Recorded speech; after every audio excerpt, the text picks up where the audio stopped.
Hello everyone, welcome back to the Bucket Think Tank for the Life of Scrooge, Chapter 9, The Billionaire of Dismal Downs. So, the beginning of this story is actually told in the form of a letter. Actually, this story is pretty much told in three parts. There's the letter, there's the arrival in Scotland and the games, and the decision. So, let's talk about the letter to the arrival. So, in Scrooge's letter to his father, he talks about how after that goose egg nugget was just the beginning, and his claim of White Agony Creek was just turning out gold like it was nothing, and it wasn't long before he was able to pay off Soapy Slick finally settle that debt, and he just kept going. It just reminds me of the men who built America. Like, it's not just enough that you win once, you just keep going and you keep going. Think about Hercules. After Hercules defeats the Hydra, then has all these other great wins. He's zero to hero. And within 2 years, he becomes a millionaire. He has $1 million. And he's like, well, you know what? Maybe that's it. He's totally prepared to settle down by this point in his life. But circumstances made him decide otherwise. And we'll talk about those circumstances in another video. Long story short, he decides, like, you know what? I'm going to buy the White Horse Bank and I'm going to become a businessman. And he starts financing other prospectors' claims, for a percentage of the gold. And using his experience, all the knowledge he's acquired, he's able to try his hand in different businesses, and he's just great at it. And this sort of happens in Once Upon a Dime too. So the general understanding when it comes to Scrooge's wealth is after he strikes it big as a prospector, it's all sunshine and roses for the most part. Scrooge is able to use that money, that wealth, to acquire more wealth. And here we don't go into the exact details, but what's important is that this story announced that he's finally coming home, and this time to stay. So in Once Upon a Dime, Scrooge doesn't really come home. When his parents are alive, he sends money to them, and they don't know what to do with it because it's American money. It's actually really weird that Scrooge would do that, at least from any real perspective, because Scrooge knows how money works. And he doesn't tell his parents what they can do with it or anything. And it's weird that Scrooge never goes home and presumably never writes again, even when he goes to Duckburg. So, fail on that. And we're not nice to Once Upon a Dime here. We really aren't. But with Scrooge's arrival in the village of Macduch, primarily he's greeted with a lot of ceremony because the village was founded by the clan McDuck. And when they first see him, he's all dressed in the nines. He looks a lot like Howard Rockerduck from The Invader of Copper Hill. And what's interesting is instead of being greeted with, pomp and circumstance, which he is by his family, by Fergus, Hortense, and Matilda, he's sort of booed by the rest of the village. They throw vegetables at him, like, oh, look at you, you're all proud and whatnot. And Scrooge fires back at them, talking about how, I can buy this whole town and throw you all out on your collective ear. And they're like, what was that about? And they sort of turn around. They think of him as rude and short-tempered. And Scrooge points out, like, I get that everywhere I go. People are just jealous of my wealth, and they all want a free ride. And this is something that we heard also in The Invader of Copper Hill, when Howard says, you'll have their respect but not their love. And Fergus seems to be the one a bit thrown off by this because in Fergus' mind that's a terrible thing to say and to think, and Hortense and Matilda sort of don't care. Like, look how nice he looks, our brother the billionaire. And Scrooge points out, like, I deserve to look like this. I've worked hard for it. And in a really cool little moment here, a man at a rummage shop says, like, that's a really cool suit you have. I'm going to say you back a pretty penny. And Scrooge points out, like, you know what? A status-seeking tailor gave me this for free, which is something that still happens today with celebrities. If you agree to sort of promote their brand, they're like, you can have this. You can just wear this, tell people where you got it from, and we're square. And the shop owner says, I could use something like that for my store. I'll swap you a broadcloth coat for it. To which Scrooge responds like, why would I, a billionaire, wear that? Like, pooh. Phooey. And he goes, I'll toss in £5 as well. And that's how Scrooge gets his trademark broadcloth coat. And it's actually really, really awesome how that happened. So, on the way to Castle McDuck, we then get a really beautiful moment. And this is Scrooge visiting the grave of his mother. And honestly, there could be nothing else in this story, and I would just love that panel. I wish it was bigger. I wish you'd gone for like a full panel, but just to see Scrooge in front of the grave with the castle in the background, it's just beautiful, actually.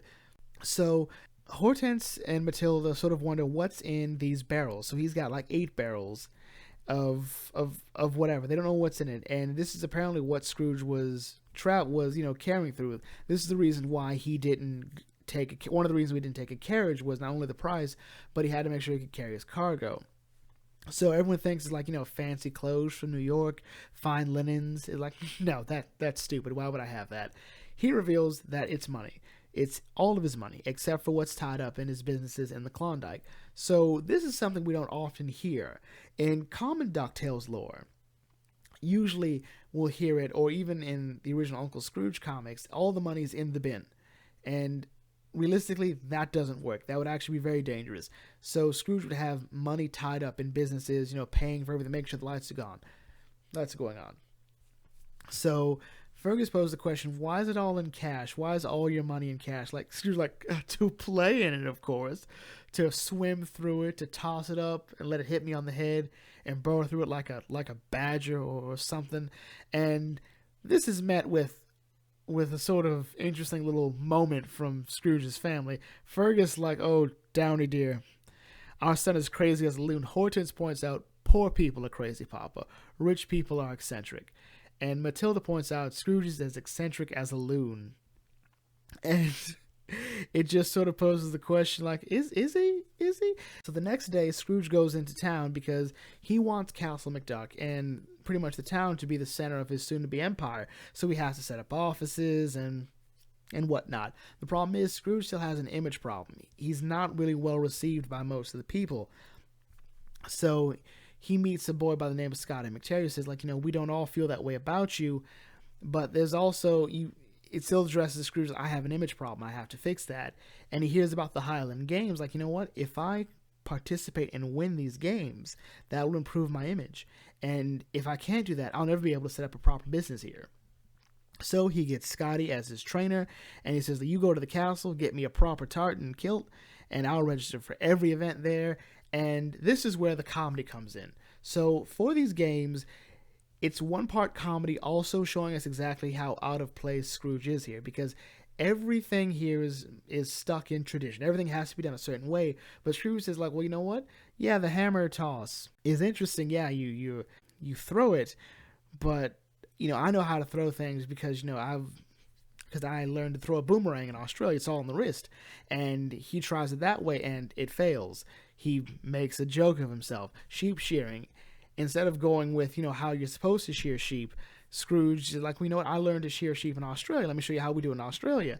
And it, again, fails to do anything. Although it gives a great moment because Argus Whiskerville becomes a joke again, even at the sheep. And fishing, he doesn't fish with a fishing pole. I learned how to fish in the Klondike studying bears, and that again comes to bite him. Even poetry he's not able to do properly because, well, first of all, he doesn't give a poem, he gives a limerick. And in front of these Scottish well-to-do ladies, he recites a limerick, and it doesn't finish because the ladies faint, and it's hilarious. Ultimately, what these games do is help Scrooge realize he doesn't belong here. He's sort of out of place. He points out that, the Scottish Highlands are rooted too much in the past and their traditions, while his life is tied to the future, far-off lands and far-flung endeavors in progress. If he stays here, his investments will become mired in the culture, and they just won't do anything. In a lot of ways, it reminds me of, I don't know if anyone here still remembers Happy Days, but when Cunningham came back from the war, he didn't like his room. He didn't like that everything was still the same. He had changed. And when he went to his room, it still had the same Howdy Doody poster. It still had, everything was just the way he left it before. He's like, this isn't me. I need to do something more. And this helps Scrooge come to pretty much the same decision, but instead of going off to Hollywood to make movies, clever Ron Howard, going off to make movies, he says, you know what? When I was thinking of settling down, I bought a land grant from a sourdough named Casey Coote. And while he's trying to ignore his sisters tormenting him about this lock of golden hair, he talks about how, this land, it's a 10-acre hill in America, in Calisota, in Duckburg, and Fergus eventually brings the story to a whole, so you want us to move to Duckburg? And Scrooge's like, yes. And Hortense and Matilda are super excited, like, yes, we're going to go to America with cowboys and Indians and cowboys and skyscrapers and cowboys. And everything seems set. Scrooge even plans to have Scotty be the caretaker of the family estate. But Fergus points out he's too old and too weary to be moving again. This is his home. He's resolved to stay and die here because he probably wouldn't survive the journey. I mean, it's hard to exactly how old Fergus is. I don't think that matters so much as the fact that, it's a rough journey across the sea, no matter who you are. Just think of, if you want to reference, think of an American Tale where, the people there were sick and huddled over. It takes a while. Fergus is totally all right with this, though. He'll have Scotty with him, and, the ghost of Sir Quackly might be watching over him as well. And Fergus says, Scrooge, you take your sisters and you go to America. And that you're right, you've outgrown the life I've known. And he takes his hands, puts them on Scrooge's shoulders and says, you know what? Just promise me you'll always be true to yourself, and I'll always be proud of you. And it's a really touching moment. And Fergus is like, come on, he hugs his daughter, says, you know what? Tonight we're going to have a party, we're going to sing, we're going to dance, this will be a great moment. This will be a happy occasion because it's a whole new chapter for you guys. And they do. And the next morning, early that morning, Scrooge and the girls, they decide to leave early. They look up and they see Fergus out there at the window looking at them. They wave to him, but Scrooge sees someone else. They're like, who's that with him? They think it's Scotty, but Scotty's actually by the gate raking leaves as they decide to, ride off into the sun. And it turns out that, Fergus was there, but the person there obviously wasn't Scotty. It turns out it was Downy, Fergus's wife and the mother of Scrooge, Hortense, and Matilda. And Fergus begs the question if they did all right by Scroogey. To which Downy responds, he's got some lessons yet to learn, sure, but I have it on good authority that he'll turn out all right. As she points out, she has the best authority. And to which Fergus says, well, I guess our job is well and truly done. And it's time to go when they're greeted by Sir Quackly as he leads them into the castle as they walk through the walls. And the comic ends with Scrooge and his siblings riding off, leaving Castle McDuck in the background. The Billionaire of Dismal Downs is a deep comedic experience. And it's not deep comedy. The comedy just sort of, it's there. And it's good comedy, to be sure, but to me, the heart of this story is the realization that Scrooge can't come home. Or rather, he can't create the life he wants to here. And, that's something, the idea that he's sort of outgrown the life of, living in the Scottish Highlands, as Fergus points out.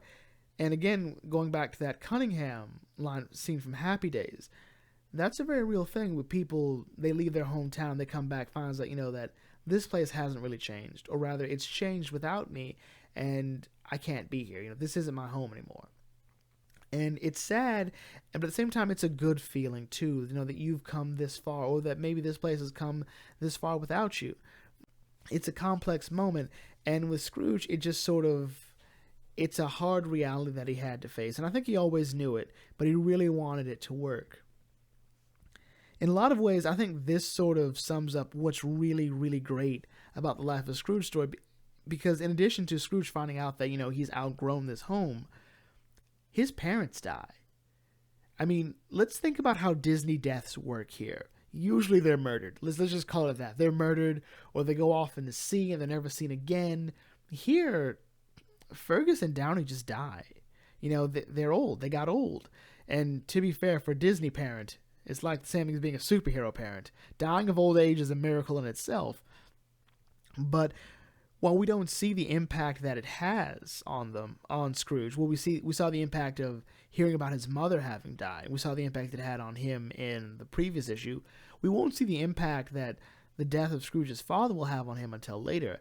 And considering how big of an impact Fergus has had on Scrooge that Scrooge doesn't even know about, I think it speaks volumes that what we'll see later is how big of a figure That despite everything Scrooge has seen and been and done, there's no greater, greater mentor or figure for Scrooge than his father. And I don't think the 2017 reboot did a good job with this. That one went with the idea that Scrooge, made his parents immortal so they'd never die. And it's kind of stupid. Like, why couldn't they just be dead? Why couldn't we have just brought in Matilda? Well, if we brought in Matilda, that would have brought in the issue of Hortense, would have brought in the issue of Della. So see, again, the horrible handling of the mystery of Della Duck sort of, in my mind, creates that reason. But even still, the fact that Fergus never tells Scrooge about, what happened with Bert the Ditch Digger. Where in the 2017 version he tells him because they have an argument, but even their argument doesn't make sense. Here, Fergus is, well, he's not a constant presence in the book. You can feel his presence every time he looks at Scrooge, every time he talks about Scrooge, or just when he's there and motivating him and Scrooge already knows exactly what to do. Scrooge is who he is because of his father, and the principles that Fergus impart on him is sort of carried over through every adventure, and the impact Downey had on Scrooge too. And I think Disney's been trying to do that more. I think Mulan was the closest, probably the best I've ever gone to that. But I think we'll see a bit more of it later in later Disney projects, and we'll see this really come to a head in later chapters of the life of Scrooge. With that in mind, we'll bring this video to a close here. If you're new to the Bucket Think Tank, feel free to like, comment, share, subscribe. Check out some other videos on this channel, it really helps. We've got 8 other chapters in the life of Scrooge if you'd like to hear that. And I will catch you all later. Thank you for watching. This is the Bucket Think Tank signing off. May your fandom serve you well.